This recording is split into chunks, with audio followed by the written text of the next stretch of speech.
Hello, friends. Happy Sunday. If you're watching this on Sunday, anyway, this is when I'm recording it. It being this part 4, where we go into some detail. Well, in fact, as much detail as was published about the laws that were published to try and prevent the plague. For which I will wear a jacket, and in that jacket, I found this.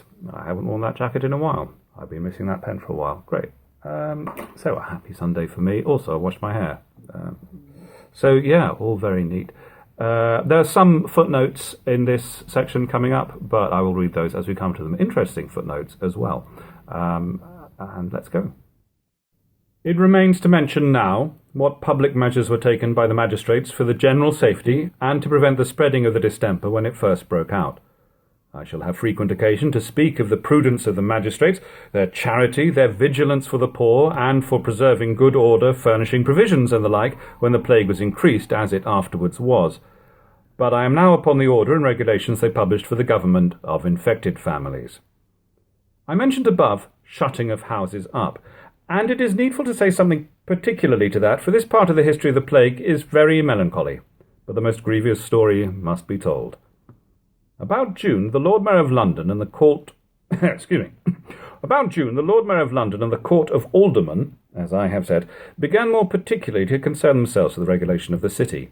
The Justices of Peace for Middlesex, by direction of the Secretary of State, had begun to shut up houses in the parishes of St Giles in the Fields, St Martin, St Clement Danes, etc., and it was with good success. For in several streets where the plague broke out, upon strict guarding the houses that were infected, and taking care to bury those that died immediately after they were known to be dead, the plague ceased in those streets. It was also observed that the plague decreased sooner in those parishes after they had been visited to the full than it did in the parishes of Bishopsgate, Shoreditch, Aldgate, Whitechapel, Stepney, and others, the early care taken in that manner being a great means to putting a check to it. This shutting up of houses was a method first taken, as I understand, in the plague which happened in 1603, at the coming of King James I to the crown, and the power of shutting people up in their houses was granted by Act of Parliament, entitled An Act for the Charitable Relief and Ordering of Persons Infected with the Plague, on which Act of Parliament the Lord Mayor and Aldermen of the City of London founded the order they made at this time, and which took place the 1st of July 1665, when the numbers infected within the city were but few, the last bill for the 92 parishes being but 4, and some houses having been shut up in the city, and some people being removed to the pest house beyond Bunhill Fields in a way to Islington. I say, by these means, when there died near 1,000 a week in the whole, the number in the city was but 28, and the city was preserved more healthy in proportion than any other place all the time of the infection. These orders of my Lord Mayor's were published, as I have said, the latter end of June, and took place from the 1st of July, and were as follows, viz. Orders conceived and published by the Lord Mayor and Aldermen of the City of London concerning the infection of the plague, 1665. Whereas in the reign of our late sovereign, King James, of happy memory, an act was made for the charitable relief and ordering of persons infected with the plague, whereby authority was given to justices of the peace, mayors, bailiffs, and other head officers, to appoint within their several limits examiners, searchers, watchmen, keepers, and buriers for the persons and places infected, and to minister unto them oaths for the performance of their offices. And the same statute did also authorize the giving of other directions, as unto them for the present necessity should beseem good in their directions. It is now, upon special consideration, thought very expedient for preventing and avoiding of infection of sickness, if it shall so please Almighty God, that these offices following be appointed, and these orders hereafter duly observed. Examiners to be appointed in every parish. First, it is thought requisite, and so ordered, that in every parish there be 1, 2, or more persons of good sort and credit chosen and appointed by the alderman, his deputy, and common council of every ward, by the name of examiners, to continue in that office the space of 2 months, at least. And if any fit person so appointed shall refuse to undertake the same, the said party so refusing to be committed to prison, until they should conform themselves accordingly. The examiner's office. That these examiners be sworn by the alderman to inquire and learn from time to time what houses in every parish be visited, and what persons be sick, and of what diseases as near as they can inform themselves, and upon doubt in that case to command restraint of access until it appear what the disease shall prove. And if they find any person sick of the infection, to give order to the constable that the house be shut up, and if the constable shall be found remiss or negligent, to give present notice thereof to the alderman of the ward. Watchmen. That to every infected house there be appointed 2 watchmen, one for every day and the other for the night, and that these watchmen have a special care that no person go in or out of such infected houses whereof they have the charge, upon pain of severe punishment. And the said watchman to do such further offices as the sick house shall need and require, and if the watchman be sent upon any business, to lock up the house and take the key with him, and the watchman by day to attend until 10 of the clock at night, and the watchman by night until 6 in the morning. Searchers. That there be a special care to appoint women searchers in every parish, such as are of honest reputation, and of the best sort as can be got in this kind, and these to be sworn to make due search and true report to the utmost of their knowledge, whether the persons whose bodies they are appointed to search do die of the infection, or of what other diseases, as near as they can. And that the physicians who shall be appointed for cure and prevention of the infection do call before them the said searchers who are or shall be appointed for the several parishes under their respective cares, to the end they may consider whether they are fitly qualified for that employment, and charge them from time to time as they shall see cause, if they appear defective in their duties. That no searcher during this time of visitation be permitted to use any public work or employment, or keep any shop or stall, or be employed as a laundress, or in any other common employment whatsoever. Chirurgeons. For better assistance of the searchers, forasmuch as there hath been heretofore great abuse in misreporting the disease, to the further spreading of the infection, it is therefore ordered that there be chosen and appointed able and discreet chirurgeons, besides those that do already belong to the pest house, amongst whom the city liberties to be quartered as the places lie most apt and convenient, and every of these to have one quarter for his limit, and the said chirurgeons, in every of their limits, to join with the searchers for the view of the body, to the end there may be a true report made of the disease. And further, that the said chirurgeons shall visit and search such like persons as shall either send for them, or be named and directed unto them by the examiners of every parish, and inform themselves of the disease of the said parties. And forasmuch as the said chirurgeons are to be sequestered from all other cures, and kept only to this disease of the infection, it is ordered that every of the said chirurgeons shall have 12 pence a body searched by them, to be paid out of the goods of the party searched, if he be able, or otherwise by the parish. Nurse keepers. If any nurse keeper shall remove herself out of any infected house before 28 days after the decease of any person dying of the infection, the house to which the said nurse keeper doth so remove herself shall be shut up until the said 28 days be expired. Orders concerning infected houses and persons sick of the plague. Notice to be given of the sickness. The master of every house, as soon as any one in his house complaineth, either of blotch or purple, or swelling in any part of his body, or falleth otherwise dangerously sick without apparent cause of some other disease, shall give knowledge thereof to the examiner of health within 2 hours after the said sign shall appear. Sequestration of the sick.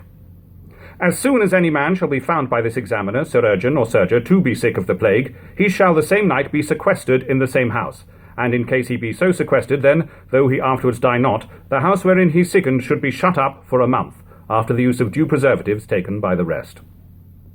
Airing the stuff. For sequestration of the goods and stuff of the infection, their bedding and apparel and hangings of chambers must be well aired with fire, and such perfumes as are requisite within the infected house before they be taken again to use. This to be done by the appointment of an examiner. Shutting up of the house. If any person shall have visited any man known to be infected of the plague, or entered willingly into any known infected house, being not allowed, the house wherein he inhabiteth shall be shut up for certain days by the examiner's discretion. None to be removed out of infected houses, but, etc. Item. That none be removed out of the house where he falleth sick of the infection into any other house in the city, except it be to their pest house, or a tent, or unto some such house which the owner of the said visited house holdeth in his own hands, and occupieth by his own servants. And so a security be given to the parish whither such remove is made, that the attendance and charge about the said visited person shall be observed and charged in all the particularities before expressed, without any cost of that parish to which any such remove shall happen to be made, and this remove to be done by night.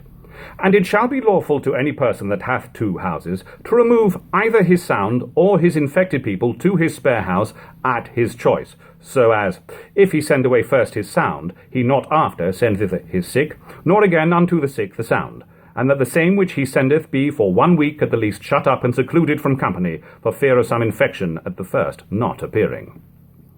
Burial of the dead. That the burial of the dead by this visitation be at most convenient hours, always either before sunrising or after sunsetting, with the privity of the churchwardens or constable, and not otherwise. And that no neighbours nor friends be suffered to accompany the corpse to church, or to enter the house visited, upon pain of having his house shut up or be imprisoned. And that no corpse dying of infection shall be buried or remain in any church in time of common prayer, sermon, or lecture. And that no children be suffered at time of burial of any corpse in any church, churchyard, or burying place to come near the corpse, coffin, or grave, and that all the graves shall be at least 6 feet deep. And there's a note here that says the 6-foot deep grave has persisted ever since, but previously its depth had been quite arbitrary. Editor's note. And further, all public assemblies and other burials are to be forborne during the continuance of this visitation. No infected stuff to be uttered. That no clothes, stuff, bedding, or garments be suffered to be carried or conveyed out of any infected houses, and that the criers and carriers abroad of bedding or old apparel to be sold or pawned be utterly prohibited and restrained, and no brokers of bedding or old apparel be permitted to make any outward show, or hang forth on their stalls, shopboards, or windows towards any street, lane, common way, or passage, any old bedding or apparel to be sold, upon pain of imprisonment. And if any broker or other person shall buy any bedding, apparel, or other stuff out of any infected house within 2 months after the infection hath been there, his house shall be shut up as infected, and so shall continue shut up 20 days at the least. No person to be conveyed out of any infected house. If any person visited do fortune by negligent looking unto, or by any other means to come or be conveyed from a place infected to any other place, the parish from whence such party hath come or be conveyed, upon notice thereof given, shall at their charge cause the said party so visited and escaped to be carried and brought back again by night, and the parties in this case offending to be punished at the direction of the alderman of the ward, and the house of the receiver of such visited person to be shut up for 20 days. Every visited house to be marked. That every house visited be marked with a red cross of a foot long in the middle of the door, evident to be seen, and with these usual printed words, that is to say, Lord, have mercy upon us, to be set close over the same cross, there to continue until lawful opening of the same house. Every visited house to be watched. That the constables see every house shut up, and to be attended with watchmen, which may keep them in, and minister necessaries unto them at their own charges, if they be able, or at the common charge, if they are unable. The shutting up to be for the space of 4 weeks, after all be whole. The precise order to be taken that the searchers, surgeons, keepers, and buriers are not to pass the streets without holding a red rod or wand of 3 feet in length in their hands, open and evident to be seen, and are not to go into any other house than into their own, or into that whereunto they are directed or sent for, but to forbear and abstain from company, especially when they have been lately used in any such business or attendance. Inmates. That where several inmates are in one and the same house, and any person in that same house happens to be infected, no other person or family of such house shall be suffered to remove him or themselves without a certificate from the examiners of health of that parish, or in default thereof, the house whither he or they so remove shall be shut up, as in case of visitation. Hackney coaches. That care be taken of hackney coachmen, that they may not, as some of them have been observed to do after carrying of infected persons to the pest house and other places, be admitted to common use till their coaches be well aired, and have stood unemployed by the space of 5 or 6 days after such service. Orders for cleansing and keeping of the streets sweet. The streets to be kept clean. First, it is thought necessary, and so ordered, that every householder do cause the street to be daily prepared before his door, and so to keep it clean swept all the week long. That rakers take it from out the houses. That the sweeping and filth of houses be daily carried away by the rakers, and that the raker shall give notice of his coming by the blowing of a horn, as hitherto hath been done. Lay stalls to be made far off from the city. And here is a footnote. Lay stalls are receptacles for night soil. So the editor, Anthony Burgess, in this case, expects the reader to know what night soil is. Night soil is poo. That the lay stalls be removed as far as may be out of the city and common passages, and that no nightman or other be suffered to empty a vault into any garden near about the city. Care to be had of unwholesome fish or flesh, and of musty corn. That special care be taken that no stinking fish, or unwholesome flesh, or musty corn, or other corrupt fruits of what sort soever, be suffered to be sold about the city, or any part of the same. That the brewers and tippling houses be looked unto for musty and unwholesome casks. that no hogs, dogs, or cats, or tame pigeons, or conies, which I think are rabbits, be suffered to be kept within any part of the city, or any swine to be, or stray in the streets or lanes, but that such swine be impounded by the beadle or any other officer, and the owner punished according to Act of Common Council, and that the dogs be killed by the dog killers appointed for that purpose. Orders concerning loose persons and idle assemblies. Beggars. Forasmuch as nothing is more complained of than the multitude of rogues and wandering beggars that swarm in every place about the city, being a great cause of the spreading of the infection, and will not be avoided notwithstanding any orders that have been given to the contrary, it is therefore now ordered that such constables and others whom this matter may any way concern take special care that no wandering beggars be suffered in the streets of this city in any fashion or manner whatsoever, upon the penalty provided by the law, to be duly and severely executed upon them. Plays. That all plays, bear-baitings, games, singing of ballads, buckler play, or such like causes of assemblies of people be utterly prohibited, and the parties offending severely punished by every alderman in his ward. Feasting prohibited. That all public feasting, and particularly by the companies of this city, and dinners at taverns, alehouses, and other places of common entertainment, be forborne till further order and allowance, and that the money thereby spared be preserved and employed for the benefit and relief of the poor visited with the infection. Tippling houses. That disorderly tippling in taverns, alehouses, coffee-houses, and cellars be severely looked unto, as the common sin of this time and greatest occasion of dispersing the plague. Disseminating is the footnote. And that no company or person be suffered to remain or come into any tavern, alehouse, or coffee-house to drink after 9 o'clock in the evening, according to the ancient law and custom of this city, upon the penalties ordained in that behalf. And for the better execution of these orders, and such other rules and discretions as upon further consideration shall be found needful, it is ordered and enjoined that the aldermen, deputies, and common councilmen shall meet together weekly, once, twice, thrice, or oftener, as cause shall require, at some one general place accustomed in their respective wards, being clear from infection of the plague, to consult how the said orders may be duly put in execution, not intending that any dwelling in or near places infected shall come to the said meeting while their coming may be doubtful. And the said aldermen and deputies and common councilmen in their several wards may put in execution any other good orders that by them at their said meeting shall be conceived and devised for preservation of his Majesty's subjects from the infection. Signed, Sir John Lawrence, Lord Mayor, Sir George Waterman, Sir Charles Doe, Sheriffs. And with the end of those laws, that is where I will stop for today. I did actually continue reading for another 10 minutes, but looking back, editing all this, I think that's quite enough for one day. Chirurgeons, I looked that up. I think it just means surgeons. The word was used, maybe because the book was written in 1722, and of course the law was posted in 1665, different words were used, but I think a chirurgeon is just a surgeon. Yes, so pubs were closed after 9 o'clock in the evening, and watchmen were posted at the fronts of houses. Did that stop people getting out of the back of the houses? Well, we'll find out tomorrow. And then beyond that, I've no idea, because I'm sort of reading this only 10 pages ahead of these recordings. I've no idea what happens in the rest of the book. Anyway, thank you very much for watching. I thank you also to everyone who's commented. I will post yesterday's reading down there, and when it's up, tomorrow's up there, if you want to keep following. I hope everyone is doing terrifically. All right, all the very best. Bye-bye.